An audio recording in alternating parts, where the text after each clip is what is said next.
الحمد للہ رب العالمین والعاقبۃ للمتقین والصلاة والسلام علی اشرف الانبیاء والمرسلین وعلی آلہ وصحبہ اجمعین اما بعد اعوذ باللہ من الشیطان الرجیم بسم اللہ الرحمن الرحیم ما كان محمد ابا احد من رجالكم ولكن رسول الله وخاتم النبيين وكان الله بكل شيء عليما صدق الله العظيم وصدق رسوله النبي الكريم ونحن على ذلك لمن الشاهدين والشاكرين والحمد لله رب العالمين ان اللہ وملائکتہ یصلون علی النبی یا ایہا الذین آمنوا صلوا علیہ وسلموا تسلیما الصلاة والسلام علیک یا سیدی یا نبی اللہ وعلی آلک واصحابک یا سیدی یا نور اللہ اللہم صلی علی سیدنا ومولانا محمد معدن الجود والکرم وآلہ وصحبہ وبارک وسلم۔ حمد و صلاۃ کے بعد قرآن مجید سورہ احزاب۔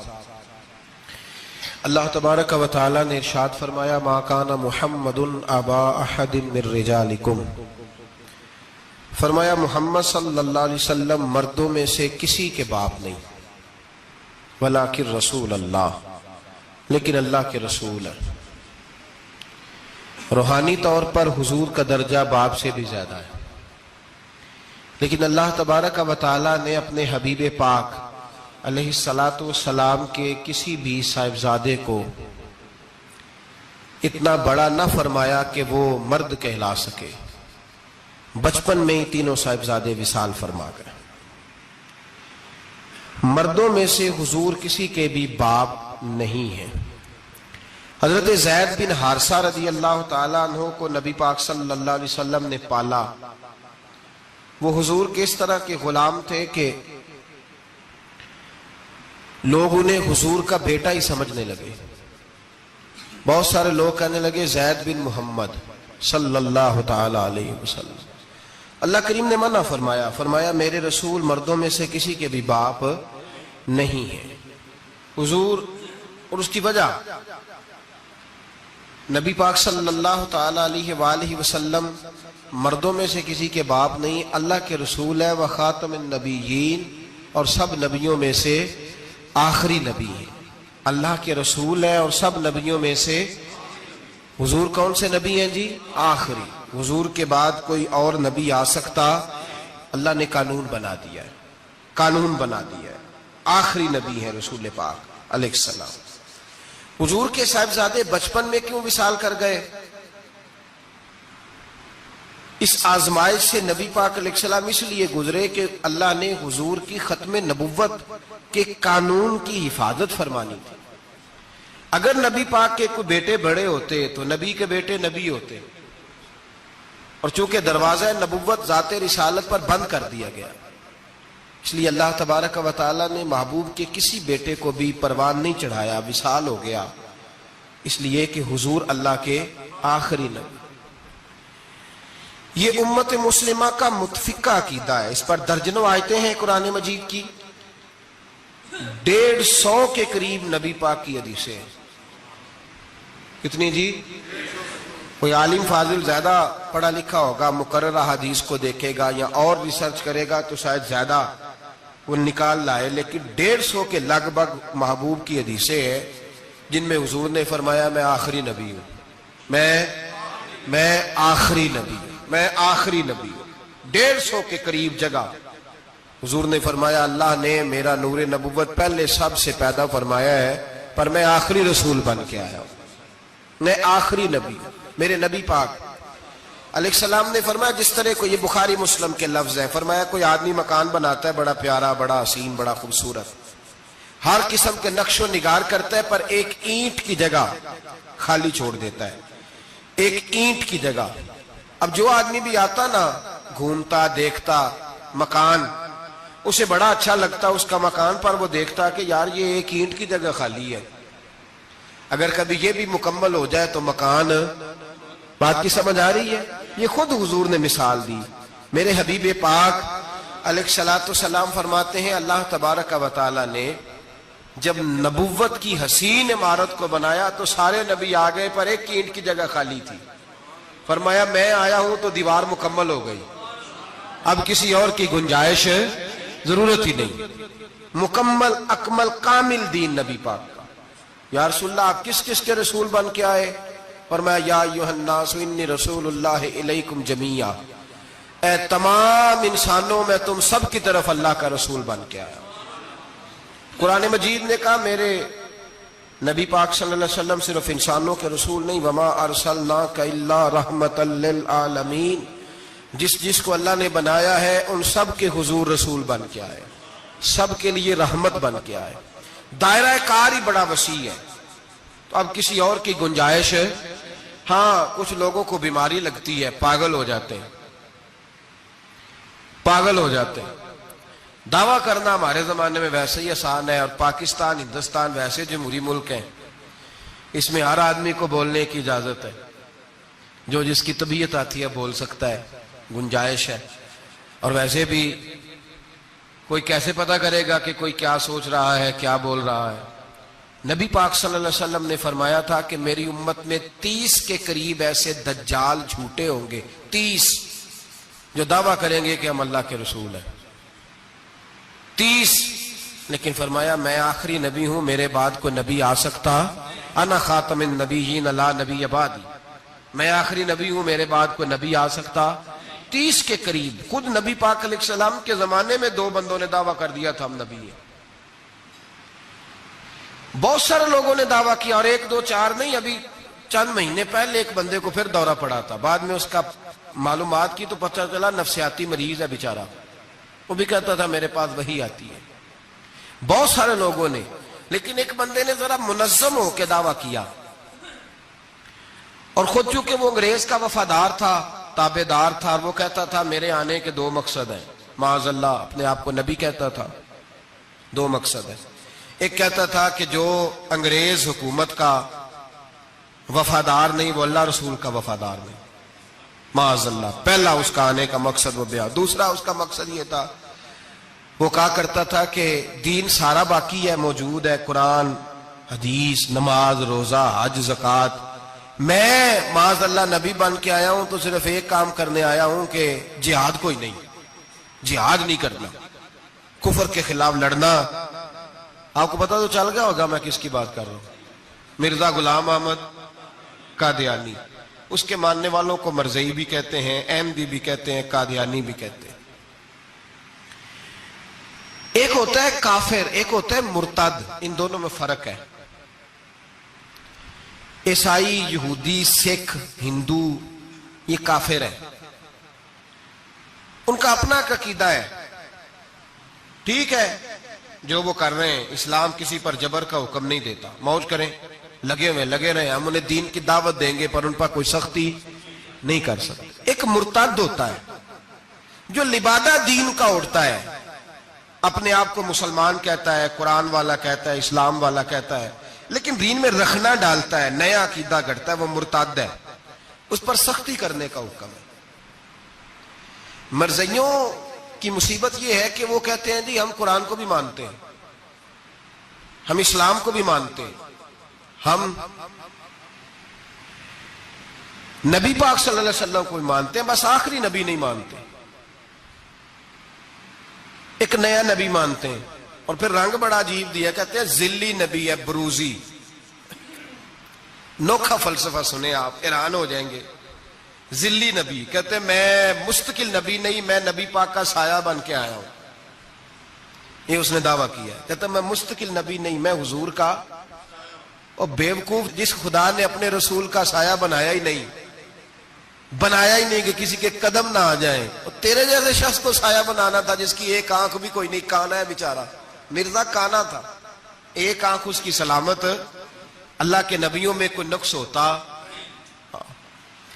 ہمارے ہاں ایک دفعہ گفتگو ہو رہی تھی تو ایک مولانا کہنے لگے مرزا جھوٹا نبی ہے.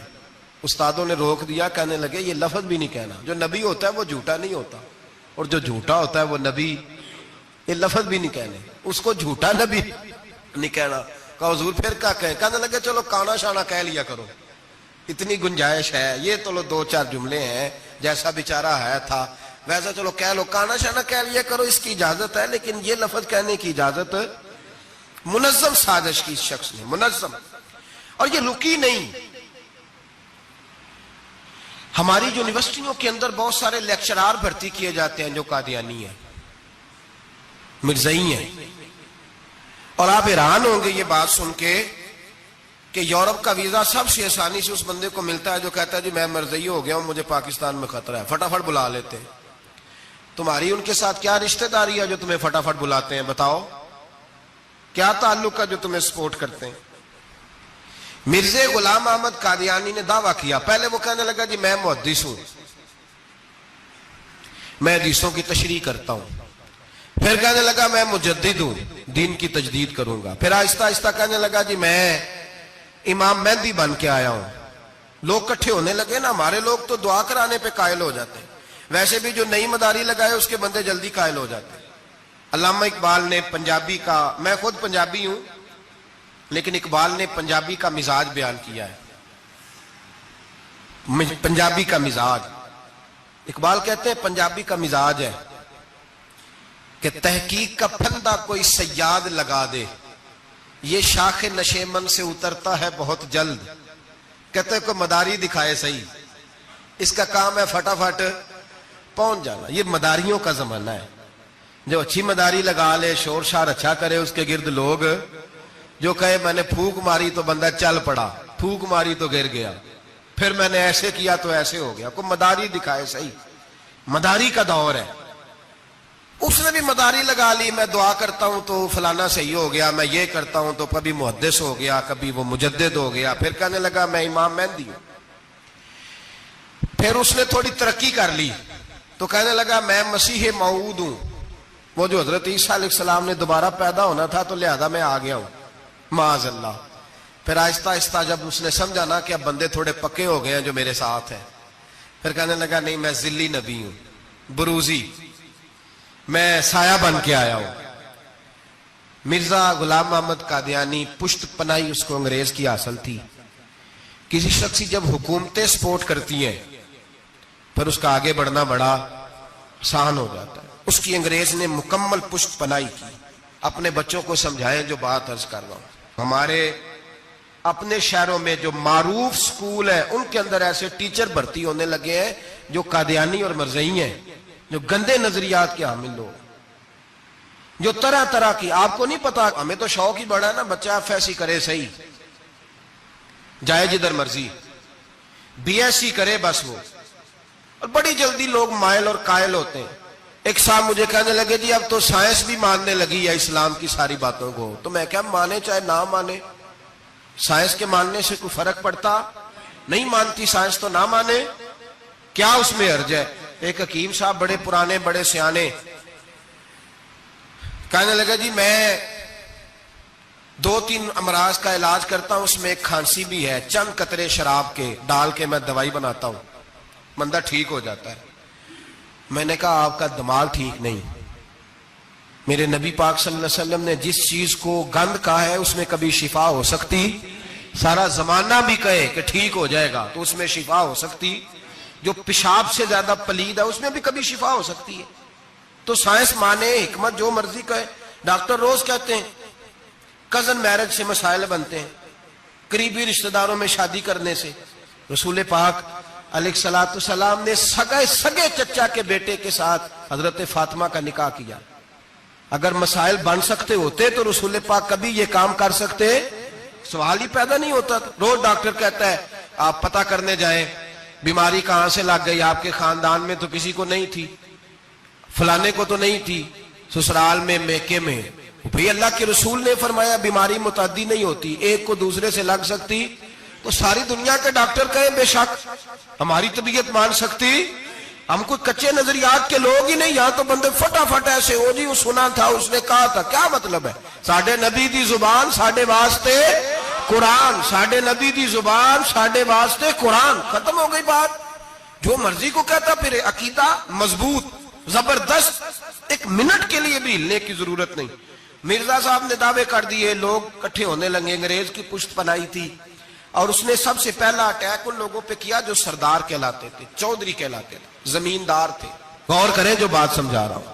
اس کا سب سے پہلا الناس والا دین ملوکہم، لوگ اپنے سرداروں کے مذہب پہ ہوتے ہیں۔ مرزے کا سب سے پہلا اٹیک، قادیانیوں کا سب سے پہلا جو حربہ تھا وہ چودھری لوگ تھے، بڑے لوگ، اس لیے کہ اسے پتا تھا کہ ان لوگوں پہ قبضہ جمایا جائے گا تو باقی جو عوام ہے اس کو قریب کرنا آسان ہو جائے۔ بڑے بڑے ذمہ داروں پہ، جگیرداروں پہ، مالداروں پہ، رئیس لوگوں پہ اس نے پھندے ڈالے، قابو کیے، اور ایک جمعیت تیار کر لی۔ پھر جب لوگ اکٹھے ہو گئے اور اس نے دعویٰ کر دیا کہ میں نبی ہوں، علماء نے اس کو کئی دفعہ بلایا، حضرت پیر میرے علی شاہ صاحب رحمت اللہ علیہ، پیر صاحب نے فرمایا کسی میدان میں سامنا تو کر، گفتگو تو کر، پر وہ سامنے آنے کو تیار۔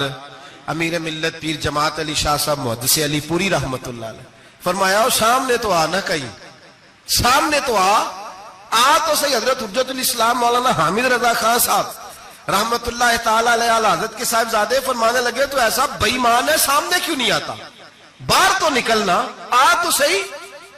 ہم تو اس رسول کے ماننے والے ہیں جو ہر میدان میں سامنے آ جاتے تھے، ہر میدان میں، لیکن نا نبی دنیا میں تبلیغ کرنے آتے ہیں، کشتی کرنے نہیں آتے۔ مولانا حامد رضا صاحب نے وزیر خان مسجد میں تقریر کی، اعلی حضرت کے شہزادے تو فرمانے لگے ہم تو اس رسول کے ماننے والے جو ہر میدان میں سامنے رہے۔ نبی پاک باہر نکلے تو رکانہ پہلوان بکریاں چرا رہا تھا، کھیت میں تھا، کہنے لگا میں نبی تب مانوں گا جب میرے ساتھ کشتی کریں گے۔ حضرت بلال حبشی رضی اللہ تعالیٰ عنہ فرماتے ہیں کہ حضور کا مزاج نرم و نازک تھا، ہاتھ پھول سے زیادہ نرم ہوتے تھے، کستوری سے زیادہ خوشبودار ہوتے تھے، نرم و نازک وجود تھا، مکھی نہیں بیٹھتی تھی۔ جب اس نے یہ بات کی تو میرا دل کیا میں آگے بڑھ کے کہوں تو بیوقوف ہے، کبھی کشتیوں کے ساتھ بھی تبلیغ ہوئی ہے، بیوقوف ہے تو؟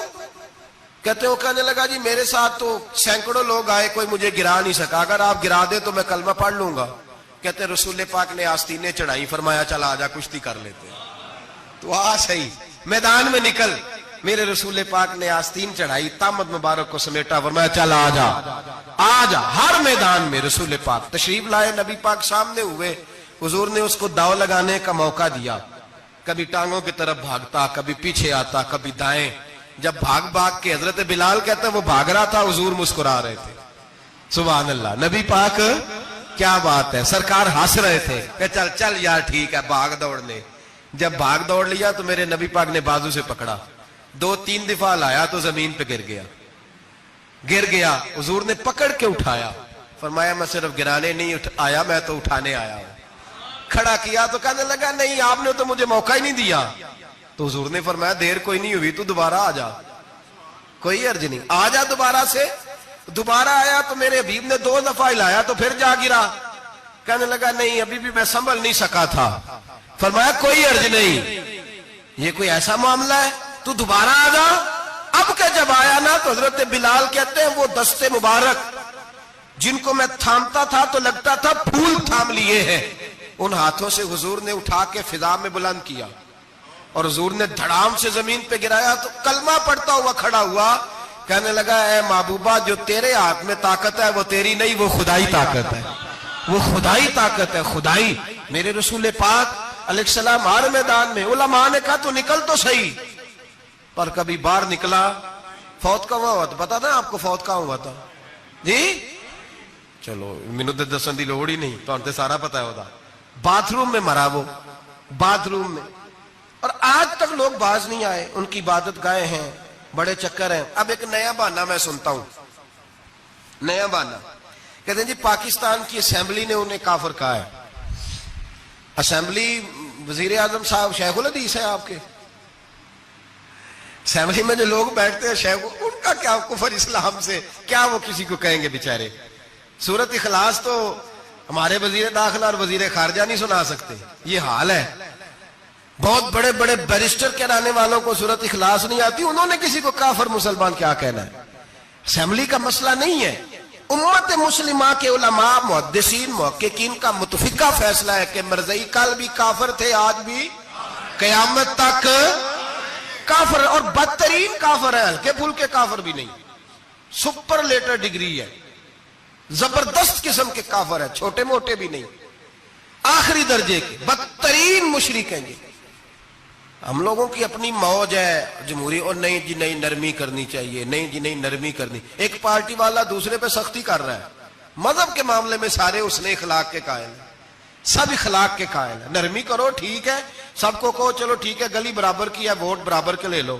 وہاں کہتے ہیں نہ دیے تو لڑائی بھی ہوگی, ناراضگی بھی ہوگی, جھگڑا بھی ہوگا, یہ بھی ہوگا. دنیا داری کے معاملے میں سختی اور دین کے معاملے میں ایسا نہ کرو. وہ بدترین مشرکین ہیں, انہوں نے ایسے ایسے ظلم کیے. وہ تو کہتے ہیں جو ہمارے پیچھے مرزا تو یہ کہتا تھا جو مجھے نہیں نہ مانتے وہ سارے شیطان کے پیروکار ہیں. تو سب کو شیطان کہہ رہا ہے, تو نرمی کر رہا ہے. اور پھر اس کی کرامتیں بڑی عجیب تھیں. فرشتہ آتا تھا وہی لے کے, اس کا نام تھا ٹیچی. ٹیچی اپنی کتاب میں لکھا ہے. نام کیا ہے؟ نبی پاک صلی اللہ علیہ وسلم نے فرمایا کہ جناب عائشہ کے ساتھ میرا نکاح اللہ نے آسمانوں پہ کیا ہے. اس نے حدیث پڑھ لی تو سویرے اٹھ کے اس نے بھی ایک فتویٰ دیا. ایک بی بی تھی, نام تھا محمدی بیگم, کہنے لگا میرا بھی اس کے ساتھ آسمانوں پہ نکاح ہو گیا ہے. پھر ساری زندگی محمدی بیگم کی منتیں ہی کرتا رہا. اس نے کہا میں نے نہیں کرنا تیرے بے ایمان کے ساتھ نکاح. کیسا آسمانوں پہ نکاح ہوا تھا, پھر زمین پہ ہو سکا؟ ایسا بدبخت آدمی, ایسا بدبخت. اور اس کو جو خوابیں آتی تھی بڑی نرالی تھی. 15 روپے کا ملازم تھا, وہ ماہانہ 15 روپے ملتے تھے, سیالکوٹ میں ملازمت کرتا تھا. جب یہ اس نے ڈھونگ اور ڈرامہ رچایا تو موجیں لگ گئی. میں نے کہا کہ مداری کوئی بھی کرے تو لوگ کٹھے ہو جاتے, سیدھی سیدھی بات, صاف ستھری بات تو اتنی جلدی ہضم ہی نہیں نہ ہوتی لوگوں کو. تو اس نے جب وہ کہتا مجھے خواب آئی ہے. خواب کیا آئی ہے؟ کہتا وہ میرے پاس کوئی آنے والا آیا تو مجھے ہزاروں روپے دے گیا ہے. جب بھی اس کو خواب آئی کوئی ہزاروں روپے کی آئی, دولت کی آئی. ملا رومی نے بڑی پیاری بات لکھی ہے. ملا رومی کہتے ہیں کہ ایک بادشاہ تھا تو اس کے زمانے میں ایک بندے نے نا نبوت کا دعویٰ کر دیا. اس نے کہا میں بھی نبی ہوں, معاذ اللہ ثم معاذ اللہ. بادشاہ بڑا سمجھدار تھا, سیانا بندہ تھا. اس نے کہا اس کا پس منظر تو پتا کرو, کوئی پاگل تو نہیں, کوئی گھر میں جھگڑا تو نہیں رہتا, اس کا بھوک کا ستایا ہوا تو نہیں, کیونکہ اس طرح کے بندے مختلف دعوے کرتے پھرتے ہیں. پتہ کیا, معلومات کی, تو لوگوں نے آ کے بادشاہ کو بتایا کہ نا کچھ نہیں نا تو 15 دن اس کو روٹی نہیں ملتی بیچارے کو. بڑے کاروبار کیے ہیں, چمکا کوئی نہیں. تو اس نے کہا چلو یہ والا کام کرتے ہیں, مشہور تو ہو جائیں گے نا, بدنام جو ہوں گے تو کیا نام نہ ہوگا. بادشاہ نے کہا چلو ٹھیک ہے بلاؤ. اس کو بلایا تو بادشاہ کہنے لگا اس کو باورچی خانے میں لے جاؤ اور جتنے کھانے پک سکتے ہیں نا پکا کے اس کے سامنے رکھو, صبح شام اسے روٹی کھلاؤ. 15 دن نہ 2 ہفتے بڑا خوب کھانا کھلایا اس کو, زبردست اچھی طرح سے سیر ہو کے روٹی کھلائی. تو ملا رومی کہتے ہیں 15ویں دن باہر نکالا, بادشاہ کے سامنے پیش کیا. تو بادشاہ کہنے لگا او معاذ اللہ دعویٰ کرنے والے کہ میں نبی ہوں, کوئی نیا پیغام آیا تیرے پاس کہ نہیں, کوئی نیا الہام, کوئی نیا پیغام؟ کہنے لگا جی بالکل آیا ہے. نے کہا سنا. کہنے لگا میرے پاس نیا پیغام آیا ہے کہ تو جہاں پہنچ گیا یہاں سے نکلنا نہیں, اب تو نے یہیں رہنا ہے, یہ مجھے حکم ہوا ہے, لہذا اگر تو حکم عدولی کرے گا تو نافرمان ہو جائے گا. تو اس نے کہا ٹھیک ہے میں تیری بات سمجھ گیا ہوں, روٹی تجھے 3 وقت ملا کرے گی لیکن تو گھر جا کے رہے. آج کے بعد اس طرح کا کوئی دعویٰ, پیٹ کے ہاتھوں مجبور ہو کے لوگ دعوے کرتے ہیں. اور پھر جو ان کے ساتھ ہوتے ہیں نا وہ بھی بہت سارے پیٹ کے ہاتھوں مجبور ہوتے ہیں, تنخواہیں لگ جاتی ہیں. اور جب کسی کی تنخواہ لگ جاتی ہے پھر پراپوگنڈا کرنا اس کی ذمہ داری ہوتی ہے, شور کرنا ذمہ داری, رائے عامہ ہموار کرنا اس کی ڈیوٹی ہوتی ہے. مرزے نے بہت سارے لوگ بطور تنخواہ دار وہاں رکھے. پھر یہ تحریک چلی, 1 2 4 نہیں, درجنوں لوگ اس میں شہید ہوئے. جگہ جگہ رسول اللہ کے غلاموں نے صلی اللہ. اور بڑی ذمہ داری سے بات کہہ رہا ہوں, بڑی ذمہ داری سے. دین کی کوئی تحریک چلتی ہے تو نہ سیاستدان نکلتا ہے, نہ جاگیردار, نہ سیاستدان, نہ وڈیرا, نہ کوئی اور, الا ماشاءاللہ. دین کی تحریک چلتی ہے تو نہ یہ لاکھ روپیہ لینے والے نعت خواں باہر نکلتے ہیں, نہ جو بڑی گدیوں پہ جدی پشتی پیر بیٹھے ہیں وہ باہر آتے ہیں. وہ علماء اور مشائخ جن کا دین سے رشتہ ہے. اگر پیر جماعت علی شاہ صاحب نکلے تو خالی پیر نہیں تھے, عالم دین بھی تھے. اگر پیر میرے علی شاہ صاحب نکلے تو خالی پیر نہیں, بہت بڑے عالم تھے. حجت الاسلام نکلے تو خالی پیر نہیں، عالم تھے. یہ علماء نکلتے ہیں مار کھاتے ہیں. ایک عالم نے مار نہیں کھائی، دو نے نہیں کھائی، درجنوں نے کھائی، ہزاروں اور سینکڑوں نے کھائی. علماء نے قربانیاں دی، جیلوں میں بند ہوئے. علامہ محمود رضوی صاحب رحمت اللہ تعالی علیہ کو پکڑ کے لاہور کے قلعے میں بند کیا گیا اور انگریز نے اس قدر سخت سزا دی کہ علامہ کو باندھ کے ختم نبوت کی تحریک چلانے کے جرم میں الٹا لٹکا کے تو نیچے توڑی ڈال کے اور چیزیں ڈال کے دھواں جلا دیا گیا. ان کے ناک میں دھواں جاتا تھا. ساری زندگی دمے کے مریض رہے. 2-3 باتیں بھی کھول کے نہیں کر پاتے. اس قدر زیادہ اذیت دی گئی علماء کو، اس قدر زیادہ. علامہ عبدالحمد بدایونی رحمت اللہ تعالی علیہ فرماتے ہیں کاٹنے والے جانور ہماری شلواروں میں ڈال کے نیچے سے باندھ دیا جاتا تھا. کہا جاتا تھا اب ختم نبوت کی بات کرو، لیکن کوئی شخص بھی ایک منٹ کے لیے بھی پیچھے ہٹنے کو تیار. قربانیاں دے کر قربانیاں ان بے ایمانوں کو کافر قرار دلوایا. اور پھر بطلے حریت امام وقت حضرت علامہ شاہ احمد نورانی رحمت اللہ علیہ اور مولانا عبدالستار خان نیازی کو سزائے موت کا حکم ہوا. مولانا ابو الاسناد اعلیٰ حضرت کے خلیفہ تھے، ان کے صاحبزادے سید خلیل احمد صاحب رحمت اللہ تعالی علیہ کو سزائے موت کا حکم ہوا کہ مرزائیوں کے خلاف انہوں نے علم بلند کیا. وہ تو پاکستان بنا. پھر جدوجہد شروع ہوئی، پھر زور ہوا. پھر علامہ نورانی رحمت اللہ علیہ کی قیادت میں پورے زور اور شور کے ساتھ تحریک چلی. آخر مجبور ہوئے اس دور کے وزیر اعظم بھٹو صاحب مجبور ہو گئے اور کہا ٹھیک ہے سویرے میں مرزے کے پوتے کو بلاتا ہوں، آپ اسمبلی میں بیٹھ کے بات کریں، ان سے گفتگو کریں. اگر ہم قومی اسمبلی کے ممبران نے دیکھا واقعی جھوٹا ہے تو ہم انہیں اقلیت قرار دے دیں گے. علامہ نورانی حضرت ابو بکر صدیق کی اولاد تھے اور میرے اعلیٰ حضرت فاضل بریلوی رحمت اللہ علیہ کے خلیفہ کے بیٹے تھے اور خود حضور مفتی اعظم ہند رحمت اللہ علیہ کے مرید تھے. حضرت علامہ نورانی ساری زندگی ایسا لباس پہنتے تھے کہ اس کے اندر سلوٹ نظر نہیں آتی تھی. امامہ اتنا حسین ہوتا تھا کہ دیکھنے کو دل کرتا تھا اور گاڑی میں بہترین میں بیٹھتے تھے. لیکن مکان ساری زندگی کرائے کا رہا، کرائے کا. لوگ کہتے ہیں ملنے جاتے تھے سیڑھیوں سے اترتے تھے تو علامہ نورانی سیڑھیوں پہ بٹھا لیتے تھے، کہتے 2 ہی کمرے ہیں اور میں آپ کو بٹھا نہیں سکتا، گھر میں جگہ نہیں. تو کہا حضرت آپ اجلے تو بڑے نظر آتے ہیں. تو آپ فرماتے لباس دنیا کو دکھانے کے لیے پہنا ہے اور باقی تو سارا میرا معاملہ خدا رسول کے ساتھ ہے. میں جانوں اللہ رسول جانے. میں بھکاری بن کے نہیں جینا چاہتا، خودداری کے ساتھ وقت گزارنا چاہتا ہوں. علامہ نورانی کہتے ہیں جس رات صبح اسمبلی میں مناظرہ ہونا تھا تو میں سوچنے لگا آج رات کیا کروں. تو پھر مجھے خیال آیا میں نے وہی کرنا ہے جو بدر کی رات میرے مصطفیٰ نے کیا تھا. ساری رات میں مصلے پہ بیٹھا رہا. کہتے ہیں بس اونگ لگی تو بات بن گئی، آنکھ لگی تو بات بن گئی. کہتے ہیں سحری کا وقت ہوا تو دستک ہوئی دروازے پہ. 2-3 نادان دوست کہنے لگے آپ ہمارے گھر آئے. فرماتے ہیں میں ان کے گھر گیا.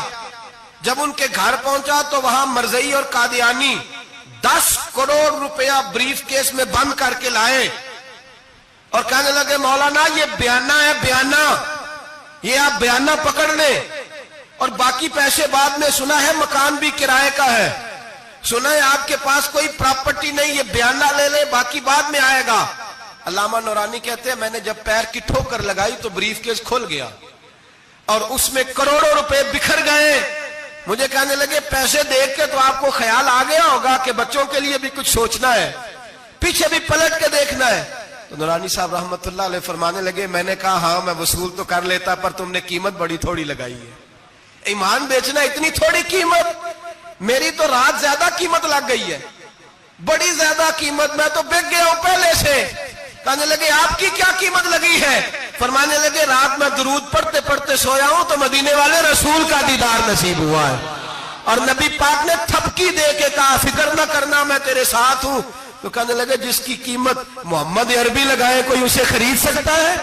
سویرے میدان لگے گا اسمبلی میں اور میں اسمبلی کے فلور پہ ثابت کروں گا تم کل بھی بے ایمان تھے، آج بھی بے ایمان ہو، قیامت تک تم بے ایمان ہی رہو گے. جتنا مرضی پڑھ جاؤ، لکھ جاؤ، جتنی مرضی بڑی عبادت گاہیں بنا لو، جتنا مرضی شور کر لو اور جتنے مرضی کینیڈا اور امریکہ تمہارا ساتھ دے لے ہمارے رسول آخری نبی ہے، حضور آخری نبی ہے، یہ امت کا متفقہ عقیدہ ہے، اس میں کسی کو رکھنا ڈالنے کی اجازت۔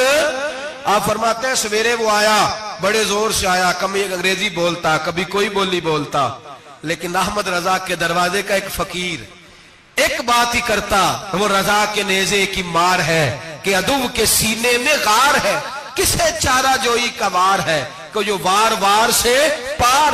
کہتے ایک اور مولوی صاحب بھی آئے میرے ساتھ مناظرہ کرنے، ان کی اپنی کتاب سے نکل آیا کہ نبی پاک کے بعد آخری کوئی اور نبی آ جائے تو فرق نہیں پڑتا، اپنی کتاب سے، ان کے دارالعلوم بانی، دارالعلوم بنانے والے کی کتاب سے نکل آیا۔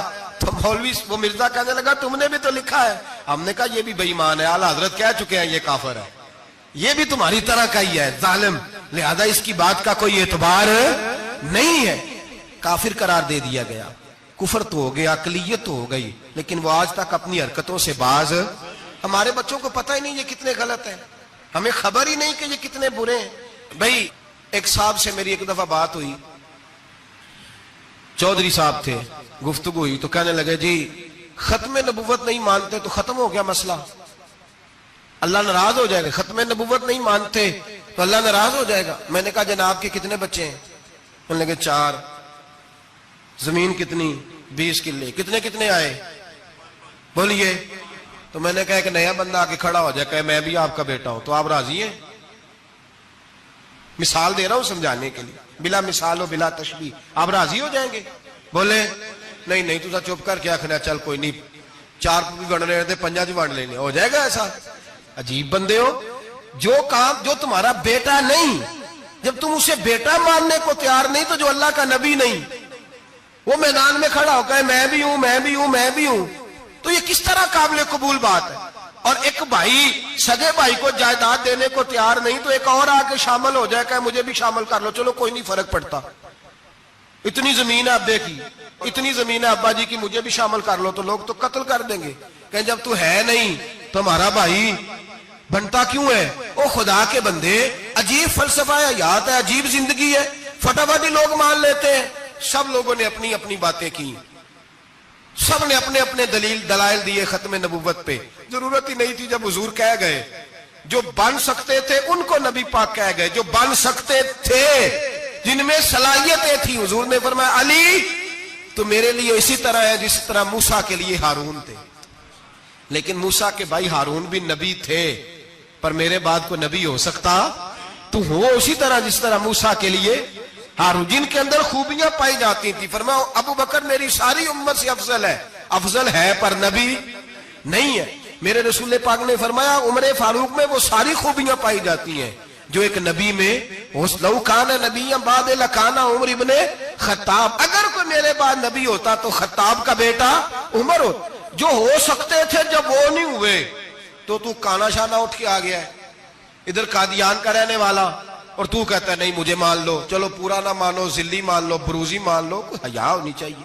اور بڑے بڑے سیانے بندے، ان کو آج تک پتہ ہی نہیں کہ یہ ذلیل کتنے، ان کے اندر خباثت کتنی پائی جاتی ہے۔ میرے رسول پاک امت کے لوگوں نے اپنے اپنے دلائل دیے، نبی پاک کی امت نے اپنے اپنے۔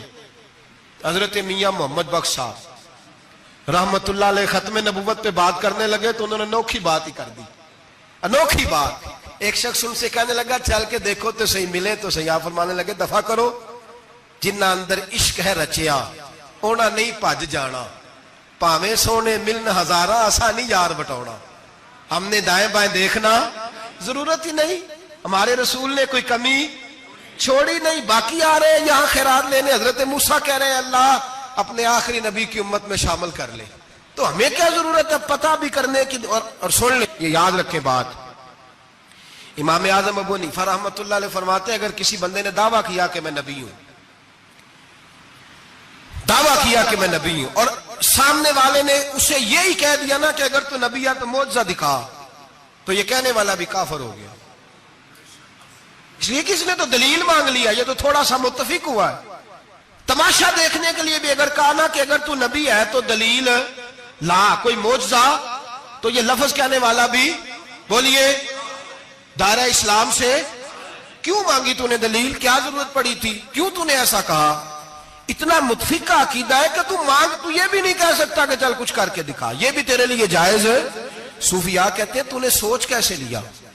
طریقت کے اندر تو غیر کی مداخلت قابل قبول، اللہ نے توحید کا ہر جگہ خیال رکھا، رسالت کی وحدانیت کا ہر جگہ خیال رکھا۔ اللہ ایک، قرآن ایک، اسلام، نبی ایک، باپ، استاد، کوئی کسی قسم کی مداخلت کی ضرورت، کیسے لوگ مداخلت کر لیتے ہیں فٹافٹ۔ حضرت پیر سید مہر علی شاہ صاحب گولڑوی رحمت اللہ، حضرت خواجہ شمس العارفین سیالوی رحمت اللہ علیہ کے پاس پڑھا کرتے تھے، تدریس ہوتی تھی، خواجہ صاحب کو بٹھا کے درس تصوف، درس قرآن، درس حدیث دیتے تھے۔ یوں بیٹھے ہیں، گفتگو ہو رہی ہے، پڑھایا جا رہا ہے، ایک بڑے نورانی چہرے والے خوبصورت بزرگ اندر آئے، بڑی تازگی، بڑا پیار، بڑی مٹھاس ان کے آنے میں۔ جب وہ آئے تو حضرت شمس العارفین اٹھ کے ملے، ماتھا چوما، پیار ہوا، 2-3 منٹ گفتگو ہوئی تو گفتگو میں بڑی نورانیت، بڑی خوبصورتی، بڑی رانائی، بڑی ٹھنڈک ملی دونوں بزرگوں کی ملاقات سے۔ چند لمحوں کے بعد، تھوڑی دیر گفتگو کے بعد وہ بزرگ اٹھے باہر نکل گئے۔ حضرت شمس العارفین مریدوں پہ نظر ڈالی، فرمانے لگے تمہیں پتہ ہے یہ کون تھا؟ شاگردوں جانتے ہو کون تھا؟ کہا حضور نہیں۔ فرمایا خضر علیہ السلام تھے، مجھ سے ملنے آتے اکثر، اور ابھی گلی میں ہوں گے، کسی نے ملنا ہے تو مل لو۔ دوڑ کے گئے سارے لوگ ملاقات کرنے، بھاگے گئے۔ پیر مہر علی شاہ صاحب بیٹھے ہیں، آپ نے فرمایا مہر علی تم نے نہیں ملنا؟ کہنے لگے حضور نہیں۔ فرمایا کیوں؟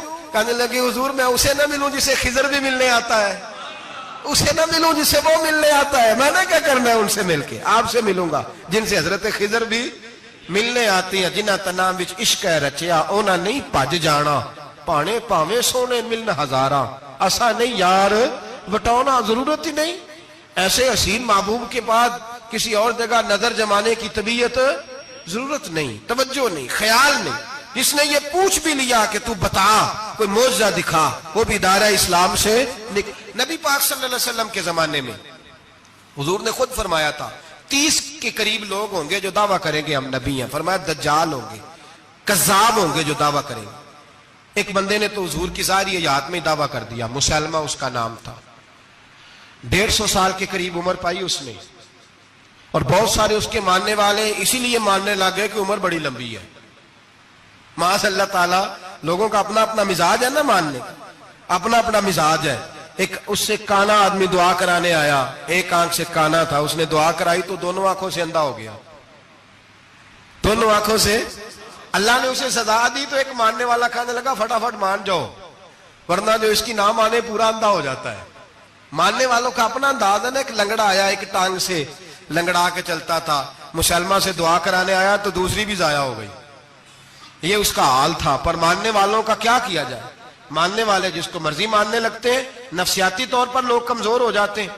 مسلمہ نے نبی پاک صلی اللہ علیہ وسلم کو خط لکھا، کہنے لگا حضور کے زمانہ مبارکہ میں، اور کچھ حدیثیں ایسی بھی ملتی ہیں جس سے یہ ثابت ہوتا ہے کہ اس کی حضور سے ملاقات بھی ہوئی، سامنے کچھ بول نہ سکا، جا کے خط لکھا، کہنے لگا کہ آپ میرے ساتھ معاہدہ کر لیں، جب تک آپ حیات ظاہری میں آپ نبی، اور جب آپ کا وصال ہو جائے تو میں نبی، یا یہ معاہدہ کر لیں کہ آدھے عرب کے آپ نبی اور آدھے کا میں نبی۔ معاذ اللہ، اس نے یہ خط لکھا۔ نبی پاک نے جواب لکھا، فرمایا میں تو اللہ کا رسول ہوں، تو کذاب ہے، تو کذاب ہے، جھوٹا ہے۔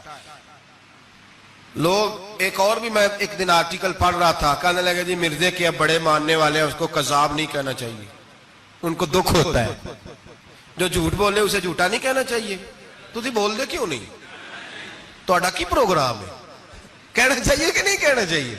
یہ ثواب ہوگا، اس لیے کہ جو نبوت کا دوچا دعویٰ کرے اس کو نبی پاک نے جھوٹا کہا ہے۔ حضور نے فرمایا تو کذاب ہے، کیا کہا ہے؟ تو آنے ثواب ہوئے گا، کھو گئے تھے، کیا کہا ہے؟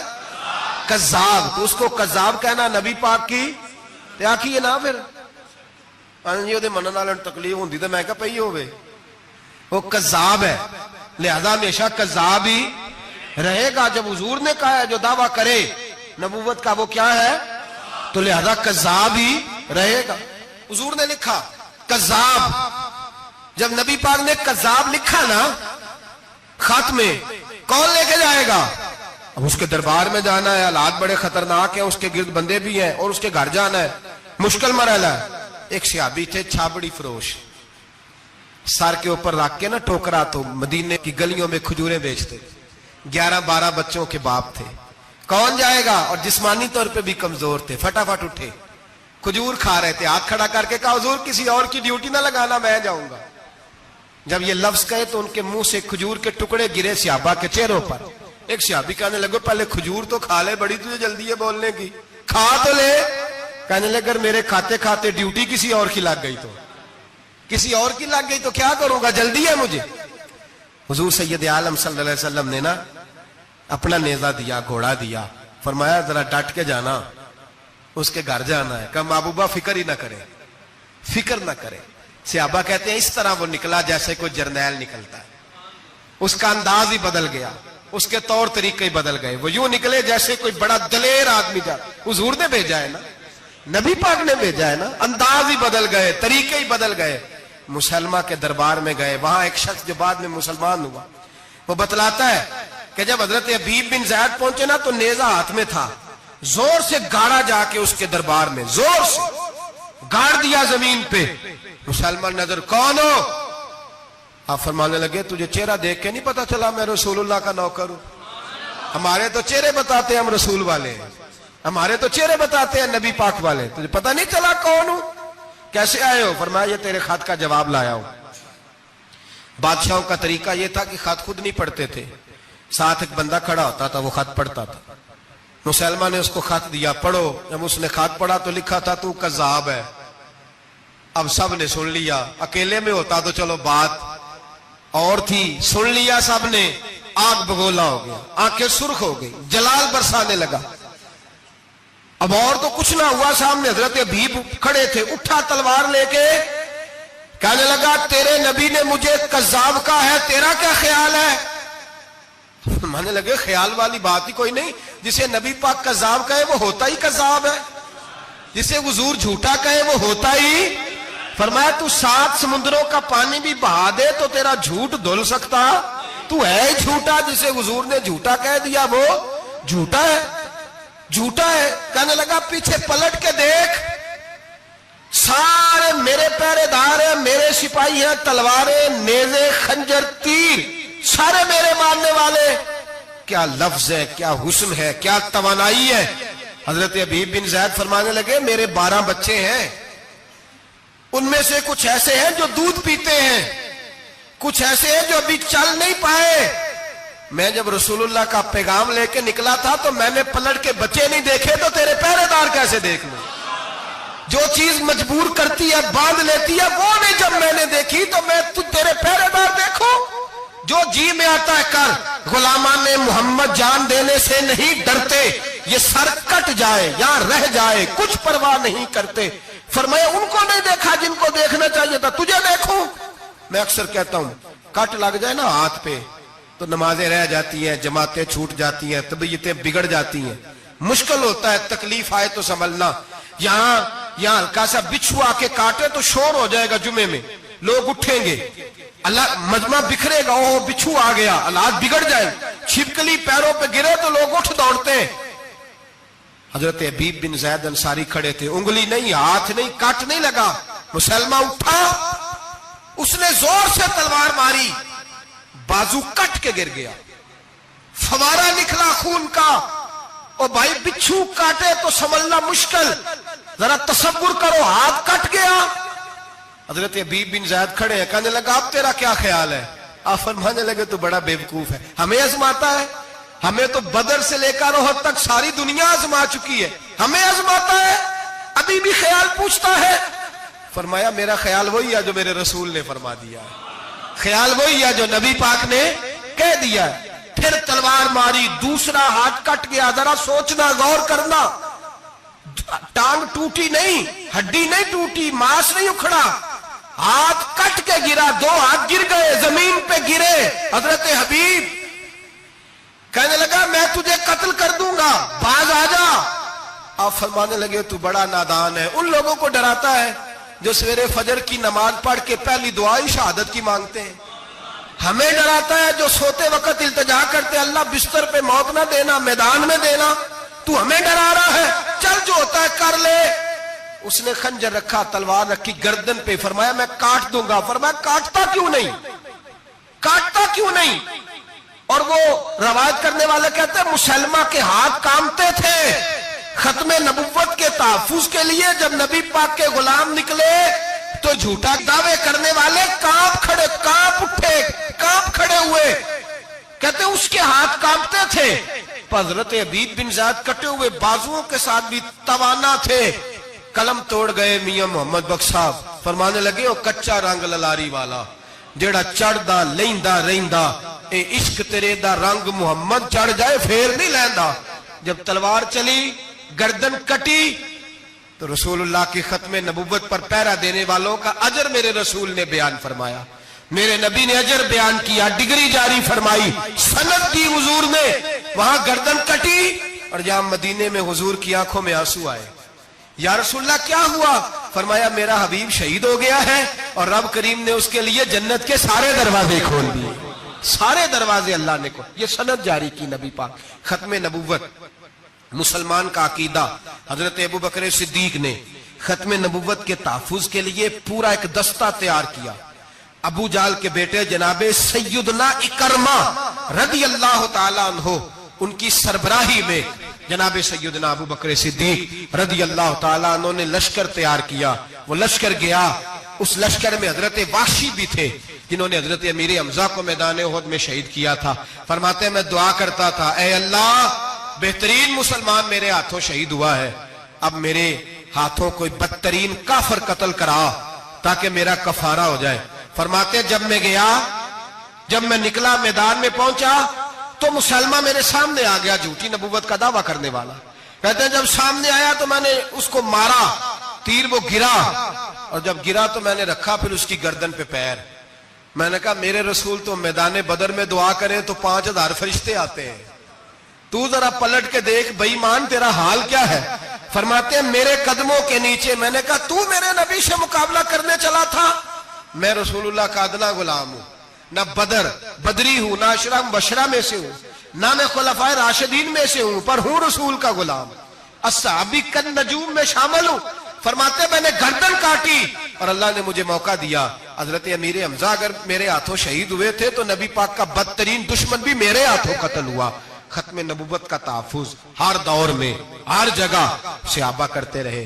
ہم بچوں کو کچھ نہیں سکھا پا رہے، ہمارے بچے لا بلد ہیں دینی تعلیمات سے، ہم یہ شعور دے کے بھیجتے ہی نہیں کہ بیٹا جو اس طرح کی ذرا بھی بات کرے اس کا ذکر کرنا بتانا۔